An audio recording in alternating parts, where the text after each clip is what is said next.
देखिए, capital gain on distribution of assets by company in liquidation, liquid मतलब होता है कंपनी बंद हो रही है, कंपनी क्लोज होने जा रही है। ऐसे सिचुएशन में कंपनी अगर अपना सारा एसेट्स कोई या कोई भी एसेट्स अपने शेयर होल्डर को डिस्ट्रीब्यूट करता है, बांटता है, इस सिचुएशन में इसको ट्रांसफर एसेट्स का नहीं माना जाएगा, ठीक है, और कंपनी के हैंड में टैक्सेबल नहीं होगा।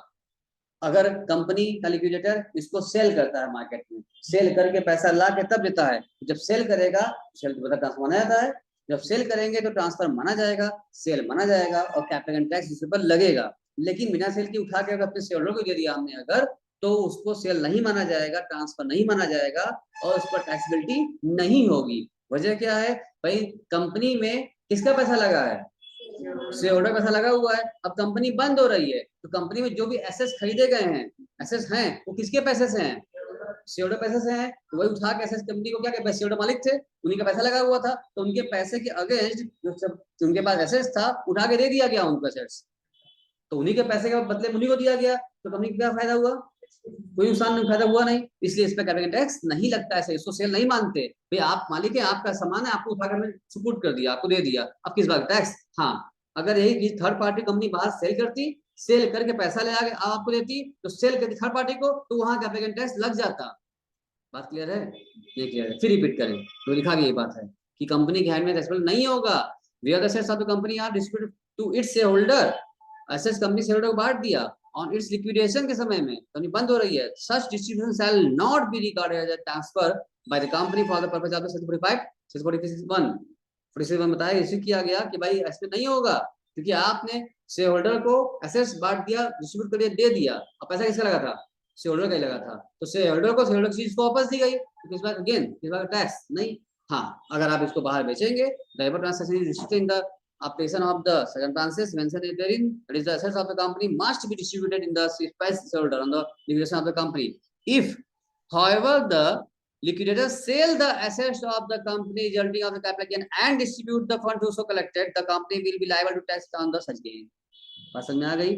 अगर यही आप शेयर होल्डर को न बांटे होते, बल्कि बाहर जाके उसको सेल कर दिए होते, और सेल करने के बाद जो पैसा आता, इस पैसे को आप शेयर होल्डर को दे दिए होते, बांट दिए होते, तो ऐसे केस में आप पर टैक्स लग जाता, क्योंकि आपने थर्ड पार्टी को सेल किया है और सेल ट्रांसफर में माना जाता है, तो सेल के बाद जो वहां पे बनता, वहां कैपिटल पे टैक्स लगता, और टैक्स लगाने के बाद जो पैसा बचता वो पैसा शेयर होल्डर में बांट दिया जाता, लेकिन कैपिटल टैक्सेबिलिटी हो जाती। और खाली डायरेक्टली ऐसे दे देंगे तो उठा के बिना वजह तो नहीं लगेगा, टैक्स नहीं लगेगा। ये बात समझ में आपसे अच्छे से आ गई है, क्लियर शुभम। चलो जी सर। अगला है इन the hand of share holder. अभी तो क्या बात की थे ऊपर अभी हम लोग, अभी इसके बाद के पहला पॉइंट हम लोगों ने इन द हैंड्स ऑफ कंपनी, जो कंपनी कंपनी जो कंपनी बंद हो रही है उस कंपनी के बारे में बात किया था हमने। अब बात कर रहे हैं इन the hand of share holder. अब शेयर होल्डर टैक्सेबिलिटी क्या होगी, अब वो डायरेक्ट एसेट्स वहां से पा लिया है या पैसा वहां से पा लिया है, बेचने के बाद अब देख लेते हैं। शेयर होल्डर रिसीव मनी और other assets from the company on its liquidation, बंद हुई या वो पैसा पाया या एसेट्स पाया, they will be chargeable to income tax under the head of capital gain in respect of the market value of the assets received on the date of distribution. मतलब शेयर होल्डर अगर एक्सेस ले रहा है या फिर पैसा ले रहा है, हाँ तो कैपिटल गेन, हाँ उसको गेन हुआ है, अब शेयर होल्डर गेन टैक्सेबिलिटी हो गई है। अब चला के देखो, अभी ऊपर क्या पढ़ा हम लोगों ने, अगर कंपनी अपना बंद होने के समय एसेट्स उठा के शेयर होल्डर को दे दिया, तो कंपनी के हैंड में क्या हो गया, टैक्सेबिलिटी नहीं हुई। क्यों शुभम, ये नहीं पढ़ के आए थे, अब नीचे समझ में आ गया क्यों नहीं हुई। हाँ सर। कंपनी के हाथ में नहीं हुई है, बल्कि उठा कहाँ हो गई, अब वो शेयर होल्डर का टैक्सेबिलिटी हो गई है। तो गवर्नमेंट बहुत चला गया, इधर से आपको छोड़ा, उधर से पकड़ लिया, उसको तो मिल ही गया। कंपनी कह दिया तुम बंद कर रहे हो, उठा शेयर दे दिया, शेयर होल्डर को दे दिया शेयर उठा के, तो ऐसे ऐसे इस पर कैपिटल नहीं लगाया। लेकिन जिसको मिला, जिस शेयर होल्डर को पाया, एसेट्स पाया है, तो शेयर होल्डर के हैंड में क्या हो गई है, टैक्सेबल हो गया। ये लिखा है यहाँ पर, समझ में आई ये बात आपको, ठीक है। इन रिस्पेक्ट ऑफ द, अच्छा मार्केट वैल्यू मतलब आपको उठा के एसेट्स हम दे रहे हैं, अब पता नहीं कब का एसेट्स है, मान लो ये टेबल है, फर्नीचर है, चेयर है, कंप्यूटर है, उठा दे दिया हमने, तो आज की डेट में सामान जो दिया जा रहा है आपको, एसेट्स दी जा रही है आपको, उस एसेट्स की आज में क्या वैल्यू है, जितने कंपनी परचेज किया उससे मतलब नहीं है, आज की क्या वैल्यू उससे मतलब है, ठीक है ना। उस एसेट्स की आज की क्या वैल्यू है, मार्केट वैल्यू, क्योंकि ऐसे उठा दिया है आपको, आप परचेज तो कर नहीं रहे हैं, तो जो जितने वैल्यू के बराबर का सामान होगा वो लगेगा। जैसे मान लो कि आज अपना हम मोबाइल उठाकर हम दे 60 दे दें, 60 तुम मेरा मोबाइल ले लो, मेरा मोबाइल 25,000 रुपए का है, तुम उसको मोबाइल ले लो। 60 क्या कहेगी, अरे सर 25,000 थोड़ी है, 25,000 था तब जब आप लिए थे 2 साल पहले, आज की वैल्यू क्या है उसकी, अब जो वैल्यू हो 10,000 5,000 जो वैल्यू उसकी हो जाए, तो जब ये लेंगे ट्रांसफर करेंगे तो आज की वैल्यू मार्केट के हिसाब लगा के तब उसकी उस वैल्यू पर इनको लगेगा। इतनी बात क्लियर हो गई आपको शुभम जी की नहीं हुई, बताइए तीसरा जी क्लियर हो गई नहीं हुई जी बताइए। सर। चलिए आगे बढ़ते हैं। ठीक कह रहा है, कहाँ गया, और the money so received by them, ठीक है, the people like the portion of distribution which is attributable to the accumulated profit of the company is to be treated as a dividend income under section by 222C, which would be taxable in the hand of shareholder, यानी taxable हो जाएगा, same will be deducted from the amount received fair market value of the purpose of the determining the consideration of computation of capital gain. अगर आपका जो value 22C के तहत आपके taxable हो चुकी है उतना हटा करके डिविडेंड के रूप में अगर टैक्सेबिलिटी हो चुकी है तो एक ही अमाउंट पर 2 बार टैक्स नहीं लगता है, एक ही बार लगता है। अगर जो अमाउंट पाए हैं आप एज ए डिविडेंड तौर पर पाए मिला है आपको, अगर अभी 2/C आगे जाकर पढ़ेंगे हम लोग, 2/B B C D E तक होता है, पढ़ेंगे हम लोग अभी, तो वहां अगर टैक्सेबिलिटी के तौर पर मिल लग चुका है वो पैसा तो यहाँ पे नहीं लगने वाला है आपका, ठीक है ना, ये 2 बार लगाना है, एक बार लगाना है आपको। फिर अब उसी चीज को एट ए ग्लेंस के बारे में बता रहा है, चलो इसको भी कवर कर लेते हैं हम लोग।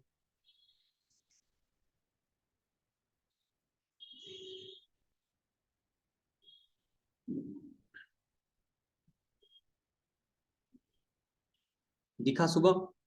नहीं दिखा, हाँ सर देखा।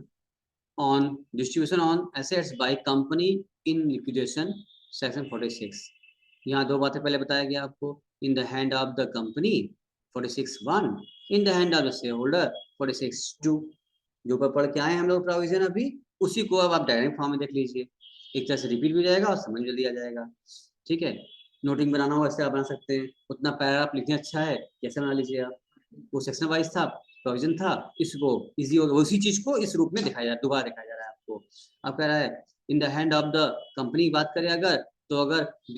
डिस्ट्रीब्यूशन इज नॉट ट्रांसफर नहीं माना जाता, वहां पढ़ के अभी आए थे, कंपनी के हैंड टैक्सेबल नहीं होता, ट्रांसफर नहीं माना जाता है, no capital gain taxability, clear हुई बात। तो यानी कि जो प्रोविजन अभी हम लोगों ने पढ़ा है उसी प्रोविजन को शॉर्टकट में टेबल फॉर्म में डायरेक्ट फॉर्म में बताया जा रहा है आपको, इस तरह से रिवीजन और अच्छा हो जाएगा, नोट्स इस तरह बनाएंगे आप। फिर in the case of share holder, अगर शेयर होल्डर फंड की बात करें, बारे में बात करें तो बोला distribution attributable to the accumulated profit of the company, deem dividend, उसको डिविडेंड है नहीं, डिविडेंड मान लिया जाता है, जो कैश मिला है वहां से आपको उसको डिविडेंड मान लेंगे, डी मतलब मान लेना जाएगा, 2/C के तहत मान लेंगे और फिर वो टैक्सेबल हो जाएगा in the hand of share holder as a income from other sources में जाएगा, क्योंकि उसको क्या माना गया है, डिविडेंड माना गया है, और dividend income from other sources में होती है, वहां टैक्सेबल हो जाती है। अगर दूसरी बात करें, money received fair market value of assets distributed minus कर दीजिए आप डीम डिविडेंड, जितना पैसा वहां से मिला है आपको और डिविडेंड है जो मिला आपको, जितना पैसा डिविडेंड के नाम पर मिला है, तो मान लो 10,000 मिला, 10,000 में 2,000 डिविडेंड नाम पर हो गया, तो भाई 2,000 रुपए पर हम अलग से टैक्स जमा कर रहे हैं इनकम फ्रॉम अदर सोर्सेज में, तो बाकी बचा 8,000 रुपए बचा ना, तो बाकी में बता रहा है full value of consider for the purpose of the section of 48, अब बता रहा है फिर to be consider for the computing capital in the hands of the share holder, तो बाकी जो बचा 8,000 रुपए वो आपकी कैपिटल रेस्पॉन्सिबिलिटी होने वाली है। ऐसा तो नहीं ना है कि कुछ उसमें पार्ट को हमने मान लिया है, जब 2/C के तहत डिविडेंड मान लिया तो इनकम फ्रॉम अदर सोर्सेज में टैक्स बिल कराएं, अब वो कैपिटल गेन भी करा लें, तो एक ही अमाउंट 2 बार टैक्स कराना नहीं है हमको, एक ही बार कराना है, तो जितना पैसा डिविडेंड तौर पर माना कि डीम्ड किया गया है उतना हटा करके बाकी बचा वो कैपिटल गेन में कर लीजिए, और बाकी जो आपने माना है डिविडेंड वो 2/C के तहत अदर सोर्सेज में टैक्स हो जाएगा। यही बात ऊपर प्रोविजन पढ़ के भी आए थे, वही तो कितना शॉर्ट हो गया।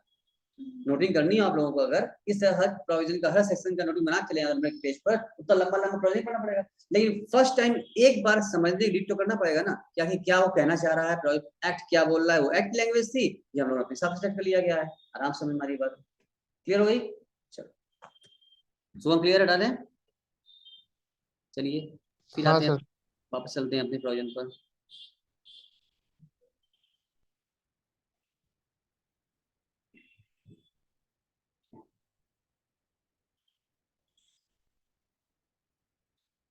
अब क्या कह रहा है, capital gain on buyback of share और स्पेसिफाइड सिक्योरिटीज सेक्शन 46A। ये है आपके में, देखिए है वो, ठीक है, पर समझ लो, बाद में लिखना चाहता है, बिल्कुल होगा, सबके में होगा। यानी in case of specified securities other than share, share के अलावा, अगर in case of specified security हमारी है शेयर के अलावा, then any consideration receive by a holder of specified security other than share, share के अलावा आपको कुछ रखा हुआ है वो, अगर और उससे कुछ मिलता है आपको कंसिडरेशन फ्रॉम एनी कंपनी से, कोई कंपनी से, ऑन परचेज ऑफ इस specified security in the chargeable to tax in the hand of the holder of the specified security, जिसने रखा है आप, जिसके पास जो होल्डर है सिक्योरिटी का, हाँ है ना, ठीक है, वो 60 है इसलिए बता रहे ना। तो अब जिसके हैंड में रहेगा वही उसके हैंड में क्या होगा, टैक्सेबल हो जाएगा। The difference between the cost of acquisition and the value of the consideration receive by the holder of the security is chargeable to tax as capital gain in his hand. The computation of the capital gain shall be made in accordance with the provision of section 48 के तहत taxability इनकी की जाएगी। यानी आपने कोई share club की security hold कर रखा है, कोई बॉन्ड है, डिबेंचर वगैरह में ले रखा है, आपने दिया 1 लाख रुपए का, बेचा 1,20,000 रुपए में, तो डिफरेंस कितने का आया, 1 लाख का लिया सिक्योरिटी स्पाइड और बेचा 1,20,000 में, तो 20,000 डिफरेंस आया। प्रॉफिट है लॉस है, प्रॉफिट है, तो वही बता रहा है जो कॉस्ट जिस प्राइस पे आपने खरीदा है और जिस प्राइस पे आपने ट्रांसफर कंसेशन बेचा है आपने, तो उस प्राइस जो डिफरेंस होगा वही आपकी प्रॉफिट होगी, और वही आपका क्या है, कैपिटल गेन में टैक्सेबिलिटी उसकी उतनी 20,000 टैक्सेबिलिटी हो जाएगी आपकी। बस ये लाइन यही कहना चाह रहा है आपसे, छोटी सी बात थी। Such capital gain shall be chargeable in the year of which the such security were purchased by the company for this purpose. Specified security shall have been the same meaning in the given the which is as associate of the company act include employee stock option or other security as may be notified by the government। जो specified मतलब या तो ESOP रहेगा या government समय समय पे specified करती है, बताती है, ये स्पेसिफाइड है। Note, as per the share are concerned, the provision would be attracted in the hand of the shareholder only if the shares are bought back by a company other than a domestic company। domestic buyback क्या होता है, जब company अपना share खुद का वापस खरीद ले, जब शेयर इशू किया गया था शेयर इशू बोलते हैं, वही शेयर कंपनी वापस खरीद लिया मार्केट से, क्या बोलते हैं, बाई बैक, वापस से बाई बाई कर लिया, बैक बाई बाई बाई वापस बाई कर लिया हमने, इसको बायबैक करते हैं। इन केस ऑफ करा शेयर वेदर लिस्टेड और अनलिस्टेड, अभी हम लोग पढ़े थे किसके बारे में, इस पर न्यूमेरिकल बहुत ढेर सारा उसमें दिया हुआ है, शेयर सिक्योरिटीज पर बहुत सारे न्यूमेरिकल है, आप ध्यान समझ बहुत ध्यान समझो इस पर न्यूमेरिकल बहुत एग्जाम पूछे जाते हैं, बच्चे इसी में गलती करते हैं शेयर वाले क्वेश्चन में, ये राइट शेयर, बोनस शेयर, ये सब आएगा, है ना, ये सब ये एग्जाम में भी आता है, तो ध्यान समझो इसको। देखो, in case of share whether listed और अनलिस्टेड, अब आपका शेयर क्या है, लिस्टेड हो या आपका शेयर अनलिस्टेड हो, दोनों ही सिचुएशन क्या होगा आपका, इन case of buyback of share whether listed or unlisted by domestic company, additional income tax 20% plus surcharge 12% and cess 4% is liable in the hands of company। Company के hand में इतना tax देना पड़ेगा। खुश हो, इतना डेट देख कर नहीं खुश हो, हाँ शुभम जी, इतना टैक्स जमा करने में अच्छा लग रहा है, 20% नहीं सर, 12% प्लस 4%, ये कह रही जितना आ रहा है सब जमा कर सकते हैं, इतना परसेंट नहीं, क्या फायदा, क्या बचेगा इनको के बाद में, सब दे देना है तो। Consequently, the income arising to the shareholder in respect of the such buyback of share by the domestic company would be exempt under section 1034A, since the domestic company is liable to pay additional income tax on the buyback of shares। ठीक है ना, इसका मतलब जब आप company ने इतना tax जमा कर दिया, उसके बाद अब पैसा मिला है आपको, तब आपके हैंड में दोबारा टैक्स देना नहीं है आपको, तो आपके हैंड में एग्जाम कर दिया गया, क्योंकि कंपनी ऑलरेडी जमा कर चुकी है उसके ऊपर पहले से ही। Tax and provision in respect of buyback, अब ये 4 पॉइंट फिर आपके सामने आ गया, वो जो ऊपर पढ़ के हम लोग आए थे, यही चीज दोबारा आपके बारे में सब समझाने चाह रहा है, टेबल फॉर्म में जो प्रोविजन डिस्कस किया भी हमने, वही दोबारा चीज करा है, इस चीज को आप रीड कर सकते हो, कोई दिक्कत नहीं, आप रीड कर लीजिएगा। अब आ रहा है transactions not regarded as transfer, section 47, ये भी इंपॉर्टेंट है, आपकी स्टार्टिंग दिया होगा आपके, कैसी चीजें पोर्शन दिया होगा कि तो बताया था ना मैं क्या, वो हमने सीखा था कि क्या क्या कैपिटल एसेट्स इदारे में आता है, क्या क्या कैपिटल एसेट्स नहीं होता है, वहां पर क्या था ना, ये बताया था पढ़े थे। अब पढ़ना हम लोगों को कि ट्रांसफर में भी क्या क्या ट्रांसफर होता है और क्या ट्रांसफर नहीं होता है। तो क्या ट्रांसफर होता है वो हम लोग भी कल पढ़े थे ना, लिंक्विडमेंट, एस्टिक्यूसमेंट, सेल ट्रांसफर सब पढ़े थे ना हम लोग। वो सब चीजें क्या होती है ट्रांसफर में आती है। अब यहाँ पढ़ने जा रहे हैं हम लोग, अब क्योंकि इतनी चीजें हैं क्या भूल न जाए कि पढ़ क्या रहे थे, इसलिए हम पूरा पीछे का भी याद दिलाना पड़ता है कि क्या क्या पढ़ चुके हैं और क्या पढ़ने जा रहे हैं। तो तीन चीज तो इसीलिए यही वजह था कि सुना है, इसीलिए क्वेश्चन तो लगाएंगे। कल परसों का मेरे को इसलिए बता रहे हैं कि अब समझना है आपको कि क्या क्या ट्रांसफर में नहीं आता है। मिला ना, नहीं मिला? मिल गया होगा। आगे वही है हाँ और बाकी सब पीछे है। हाँ, तो वैसे ही होगा, इसीलिए उसको उठाया ना कि एक साथ इनका प्रोविजन अच्छा एक साथ दिया गया है, यहाँ से कर लेंगे वहां से कर लेंगे, दोनों काम हो जाएगा। देखो तो क्या क्या नहीं आता भाई, मतलब कि क्या क्या ट्रांसफर नहीं मानेंगे। अगर ट्रांसफर नहीं मानेंगे तो कैटेगरी जमा होगा क्या?